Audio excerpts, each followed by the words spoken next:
now. It's time to get unmasked. Please welcome your host, Pamela Elaine Nichols and Cheryl A.S. Haley.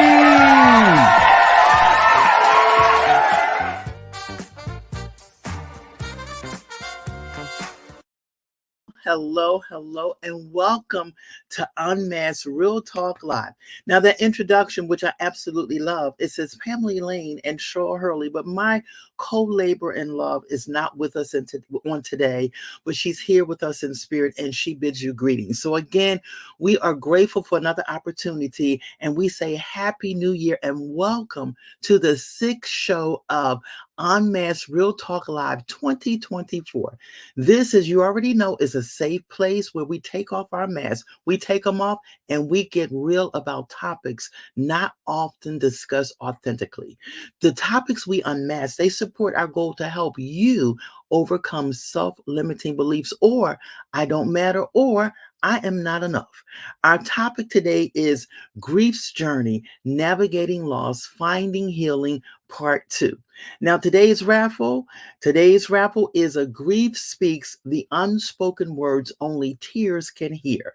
Journaling for healing and well-being. Now, if you're new to our show, please put it in the chat so that we can welcome you. If somebody invited you, tell us who that person is so that we can personally thank them for sharing the love for this show. Today, we have part 2 of a strong topic, and it gives me pleasure to introduce it again. Grief's Journey, Navigating Loss, Finding Healing, Part 2.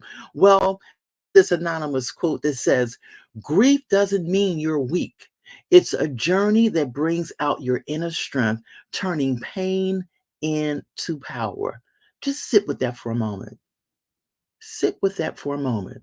Well, we welcome back today is another special episode as we are honored. We are absolutely honored to have the incredible Yolanda D. Booker returning to our podcast for part 2 of her inspiring journey. If you missed part 1, well, it is on our YouTube station, but today she's going to pick up where she left off.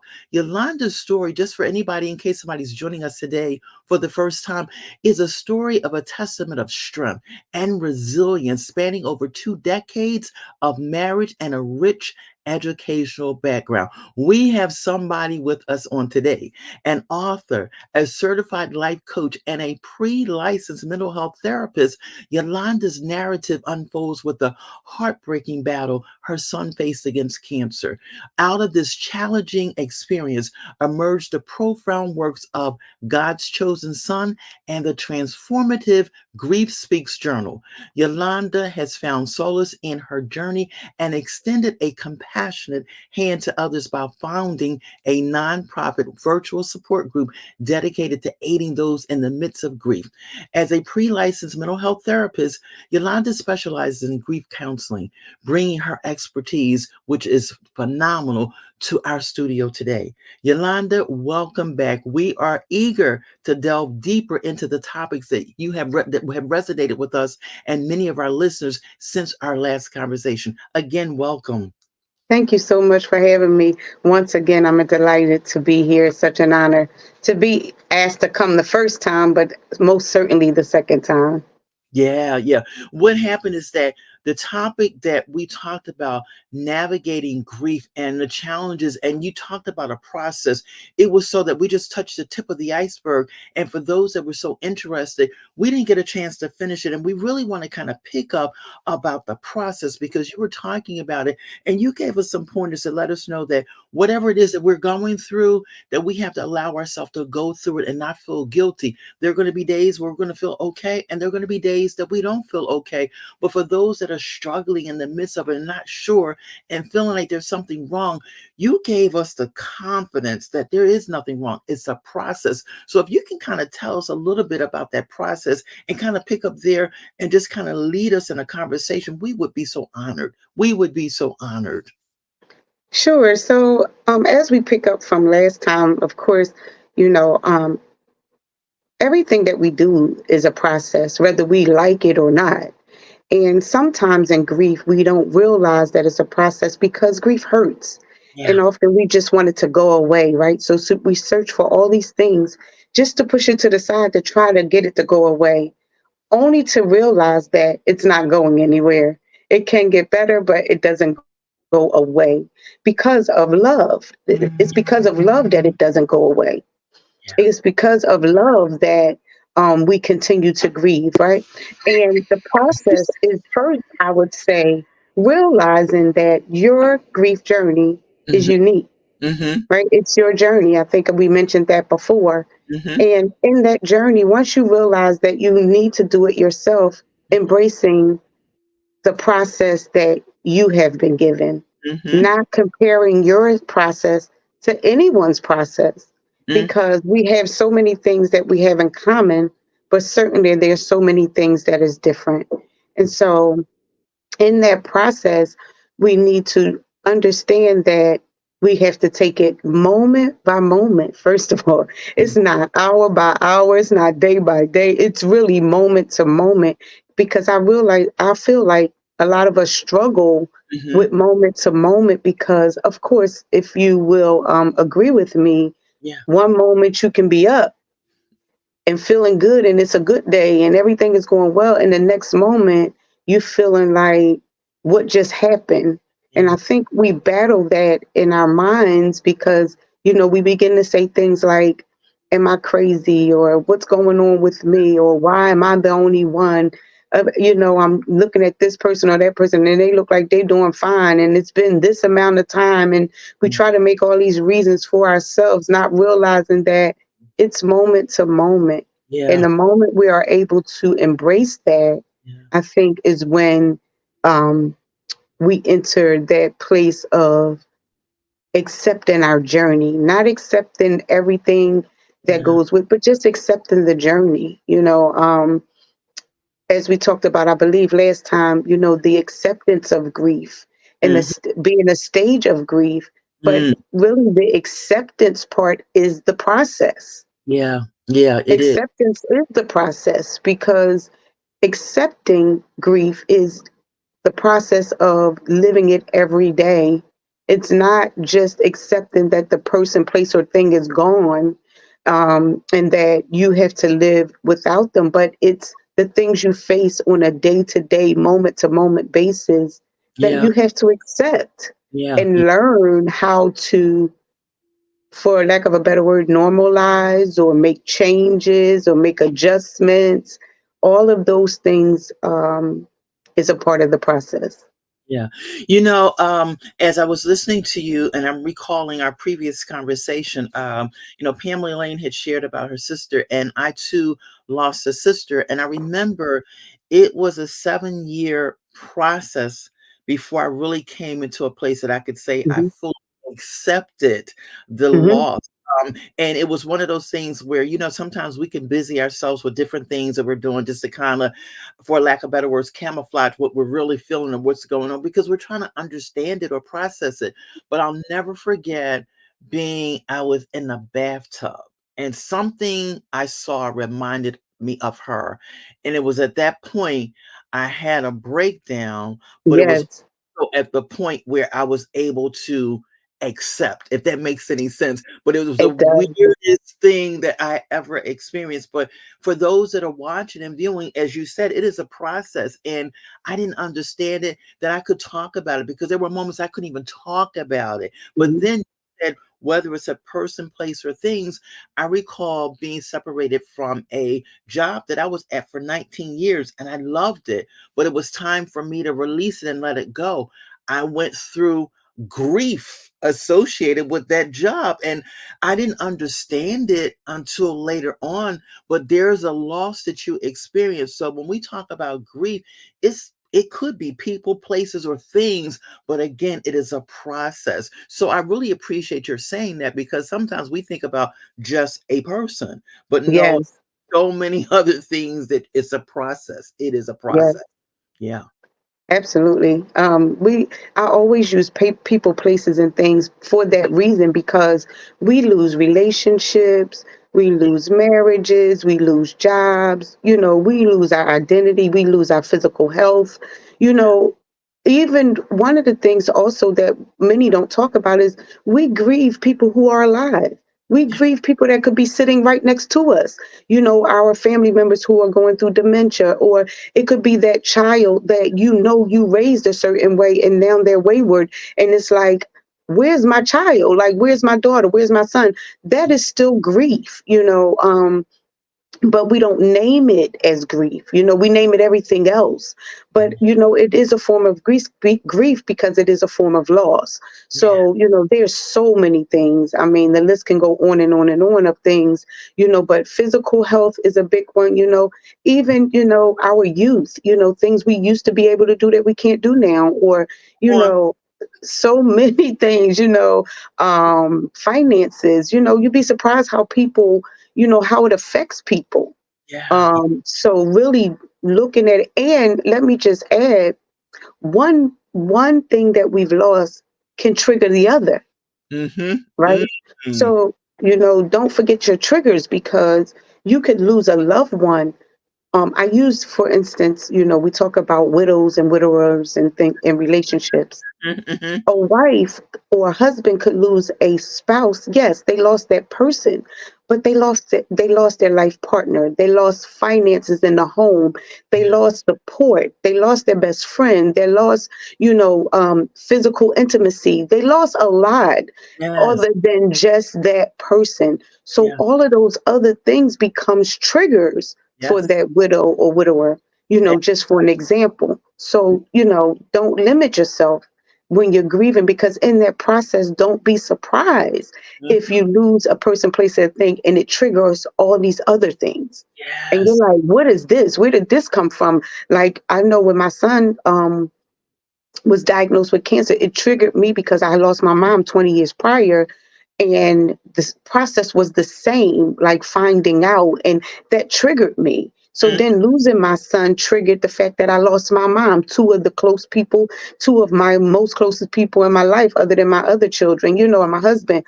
But one thing triggered the other. And to your Mm-hmm. Cheryl, to your comment, Mm-hmm. it was 3 years in after my son passed away, because again, he battled cancer for 6 years, which was anticipatory death is the correct name for it.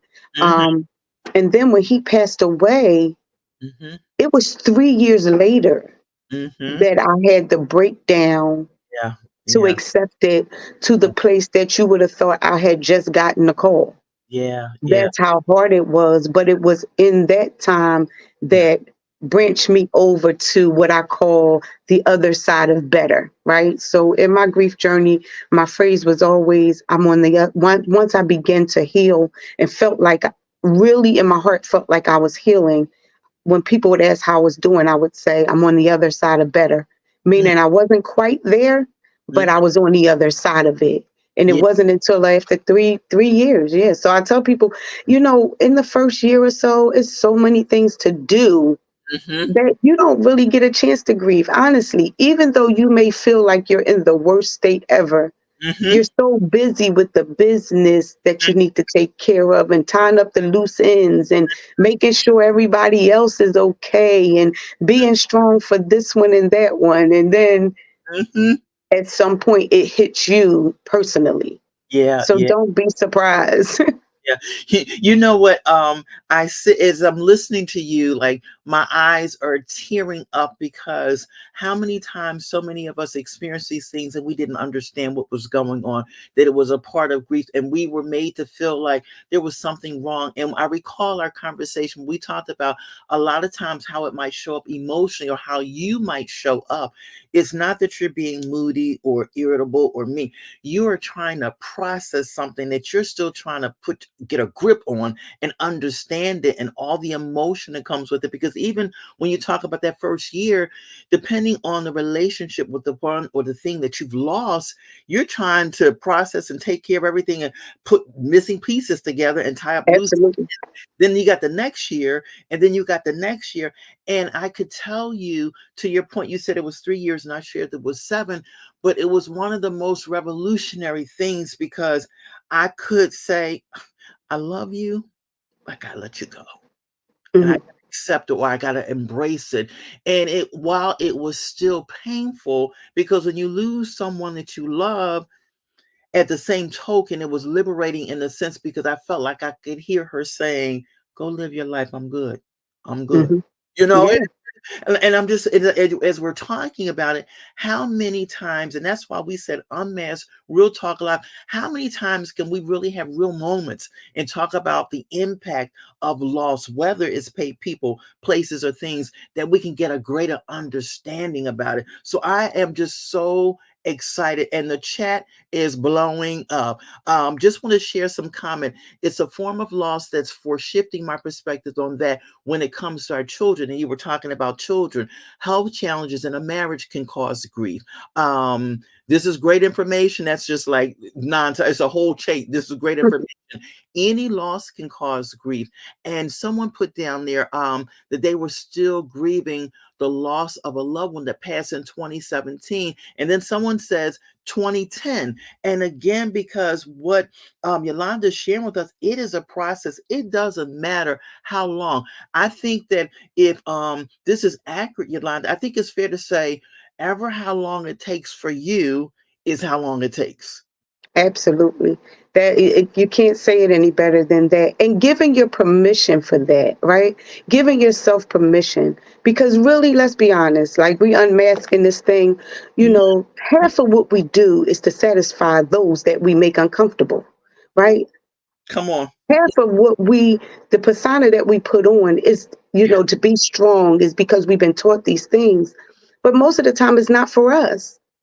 It's for the people. It's for them to look at you and be like, oh, yeah, she's doing good. Oh, but people don't know how many days you shut the door and go to pieces. They don't know how many nights you cried and prayed and cried and reasoned with God and bargained and, tried to figure it out. But we come out the door looking great, right? We put it on, we put the mask on.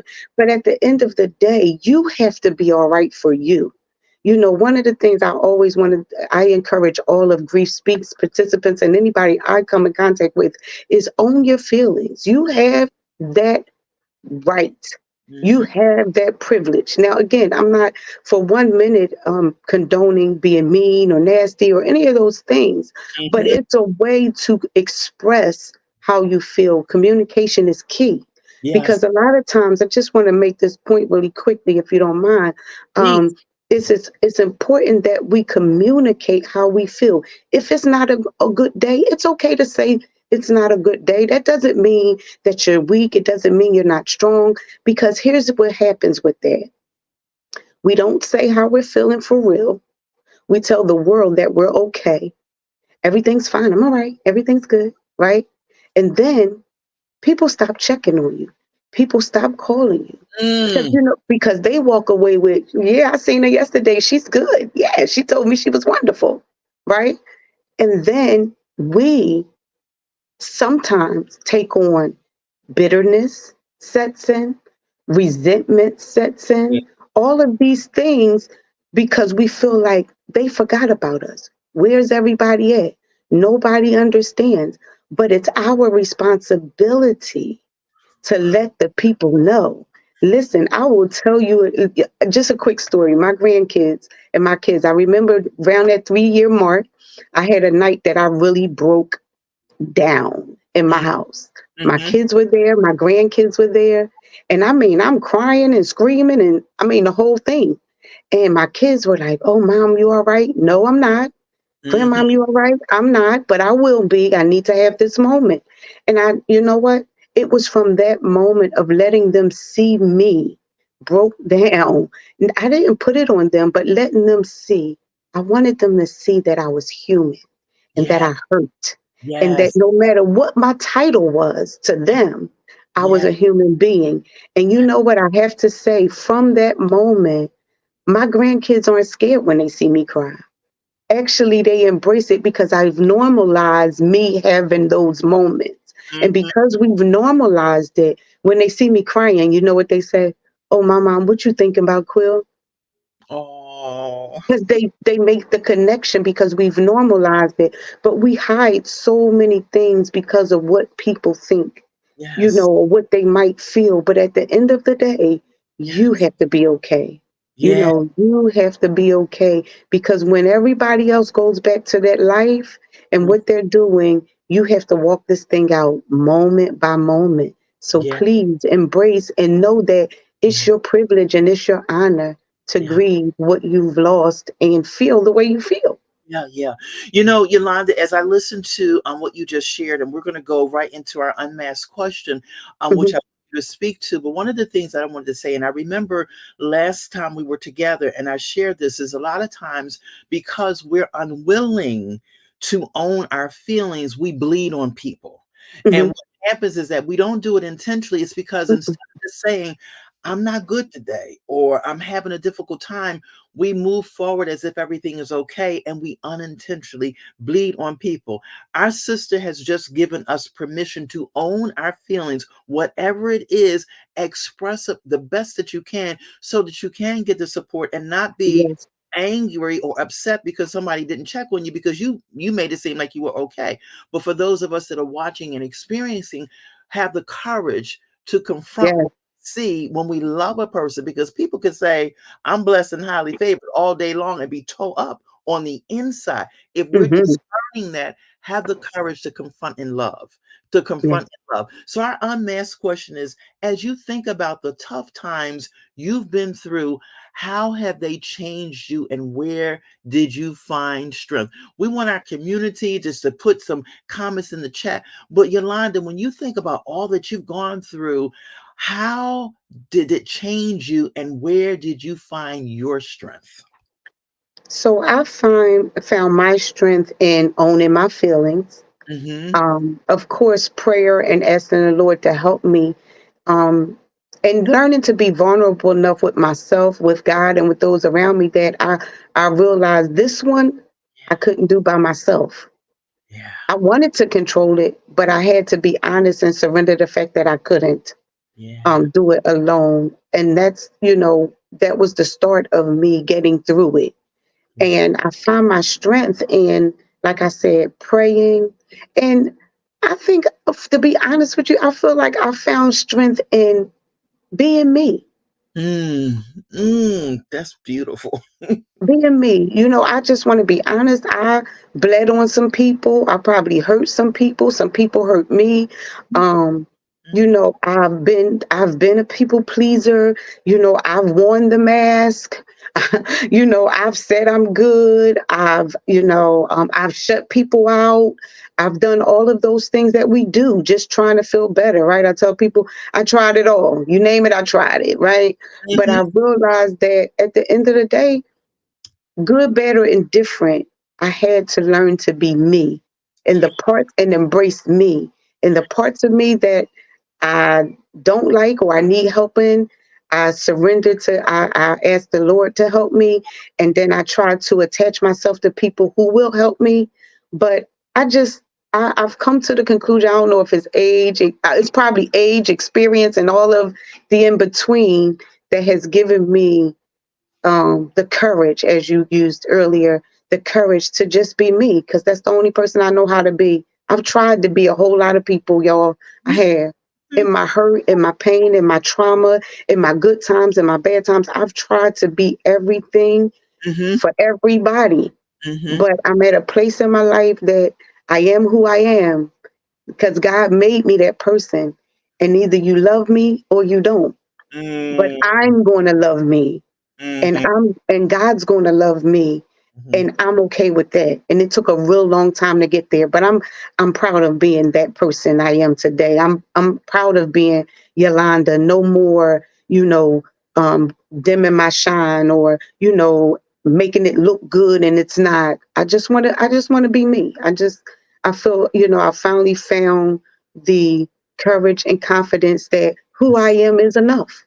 Yes, yes.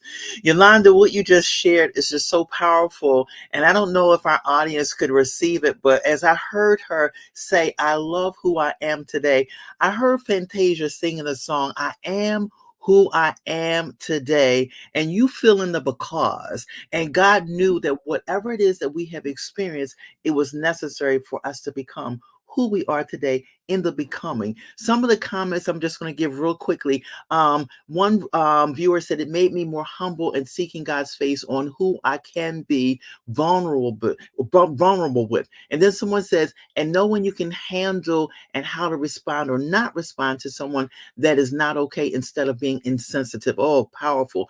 And then someone said, I learned that I was stronger than I thought I was, and it was okay to not be okay. I made the decision to be vulnerable with God, and that helped me to begin the healing process. And I said, all powerful, powerful responses. So Yolanda, as we prepare to wrap up and get ready for our raffle, can you give our audience 3 takeaways to support navigating grief?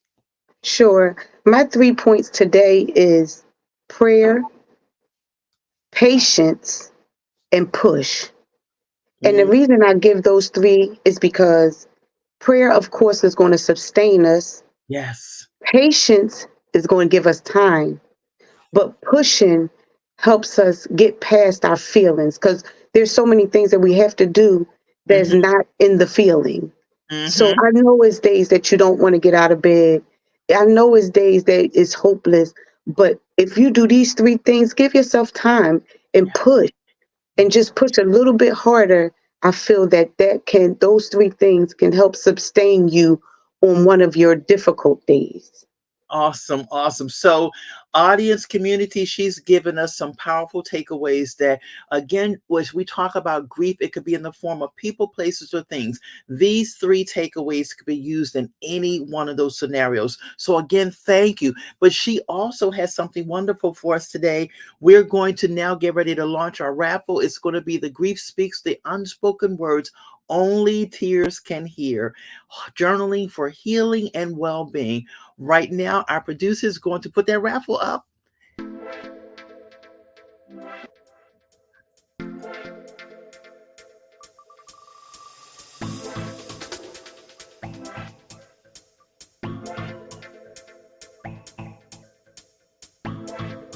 All right. Congratulations, Taylor.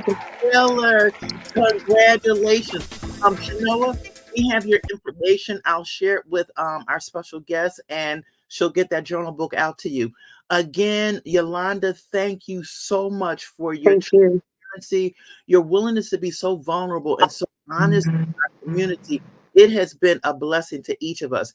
As we prepare to wrap up, again, I'm going to ask our producer to put on the screen ways that you can connect with Yolanda. We're also going to post it in our social media community, because we want you to be able to reach out to her, because she has some phenomenal resources that will be helpful for all of us at our point of need. So we want you to take advantage of it. Again, we thank you for watching Unmasked Real Talk Live and for posting your comments, which were rich. We sincerely, from the bottom of our hearts, we hope that today's show has touched your life in a positive way. If it has, we would be deeply grateful if you could extend this experience to someone special in your life. Invite them to join us for our next live session. When they do, ask them to mention in the chat, invited by, and put your name there. It will be our joy, our absolute joy, to warmly welcome both you and your guests with a special shout out. Your effort in sharing our core message that you matter and that you are enough not only makes you an incredible person, but it also plays a crucial role in helping others discover their own worthiness. Again, as our special guest has shared, she took the time to do the work of the soul, and she loves who she is today, and we are honored by that. Again, we are grateful for her being with us. We're grateful for your being with us, and see you next time on Unmasked Real Talk Live.